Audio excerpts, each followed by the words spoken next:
Good afternoon.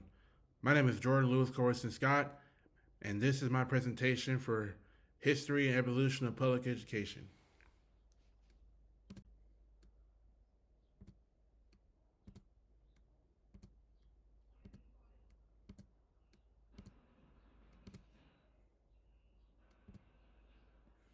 Many landmarks cases in education within the United States of America include the West Virginia Board of Education versus Barnett in 1943, Engo versus Patel in 1962, Lemon versus Kurtzman in 1971, Hazelwood versus Kohlmeyer in 1988, and Morris versus Frederick in 2007.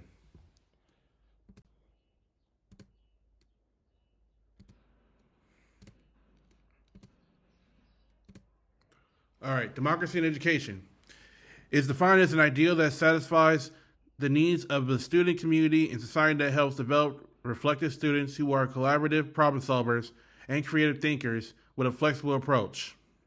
It's also applicable to learners of all ages in any learning environment, and by doing so, there is a significant emphasis being placed on schools and other children and students when dealing with democracy, as this will be where much of the known formal education will be occurring in the societies we live in today.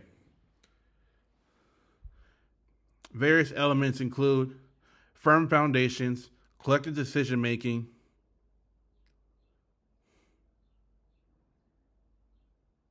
and of course, self-directed discovery.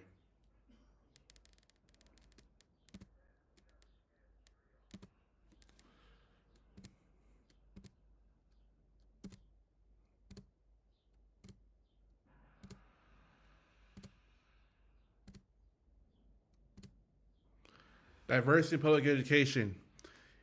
Advocates of early public schooling believe that educating children from diverse economic, religious, and European ethnic backgrounds together will promote harmony. The idea was that when children from various backgrounds interact in the same classrooms, they would discover common ground, learn to respect one another, and develop skills for getting along. Children of color face discrimination in their access to public education. After the Civil War, Southern states revised their constitution to rejoin the Union. Access was not equal for other groups, access was unequal for other groups. Children with disabilities were often kept at home or put in institutions where they received little or no education.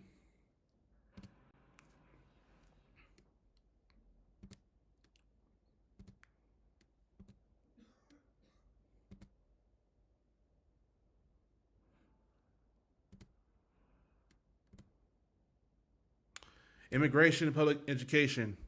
Increased immigration placed new demands on public schools.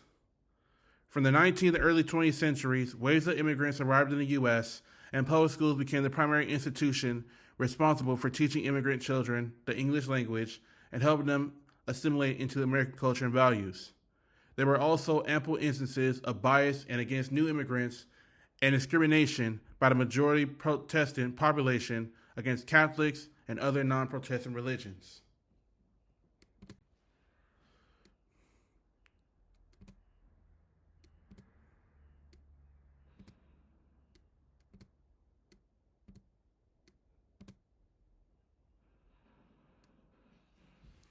Equity in education. Equity in education is about how personalized resources or strategies are essential for everyone to achieve their goals. Even though the goals are supposed to be the same for all students, the support needed for these goals would depend on the chosen needs for the students. It recognized that different students require various resources to achieve the same goals as their peers, and also acknowledged that a student with disability may need different types of physical support in school compared to a peer without a disability types of physical support at school than a peer who does not have a disability.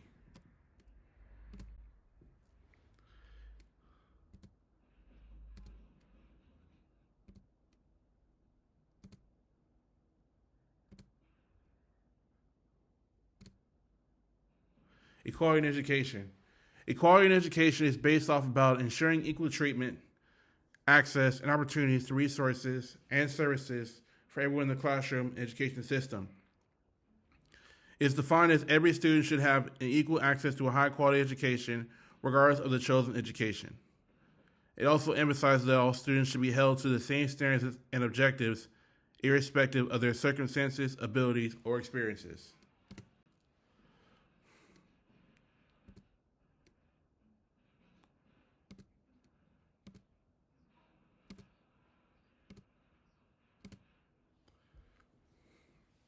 Common types of public schools, past or present. You have the charter schools, which who receive government funding but are more liberal in some aspects than public schools. Magnet schools that have specialized curricula and sources. And common schools, locally funded free schools open for all Caucasian children and adopted by other states throughout the 1800s.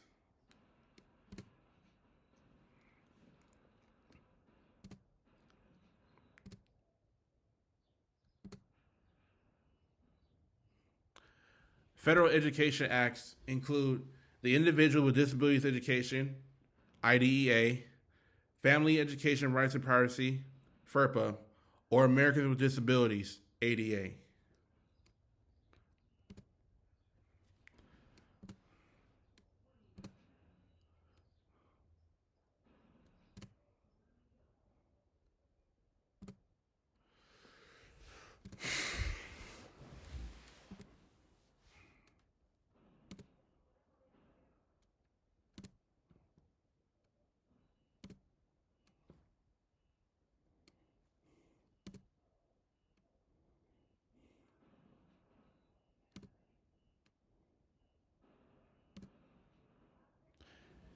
When it comes to the how teaching has changed over the past 100 years, it all started from 1900 to 1910, involving with nutrient immunization, to 1930 with physical education, and all the way down to how today's is with standardized tests, which are superimposed upon others, and how the federal requirement that all children be at grade level by the year 2014 became abolished.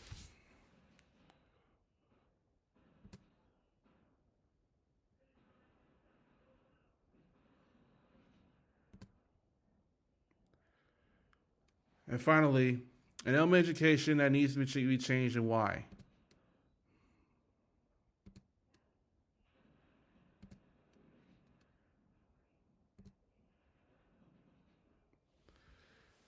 One thing that needs to change is traditional standardized tests.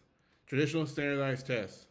And the reason why is because of the limited skills assessment, students and teachers stress about it, narrow curricula, and inequity concerns. And as alternatives and or something better to replace them would be performance-based assessments, formative assessments, personalized learning, competency-based education, and future assignments based on UDL.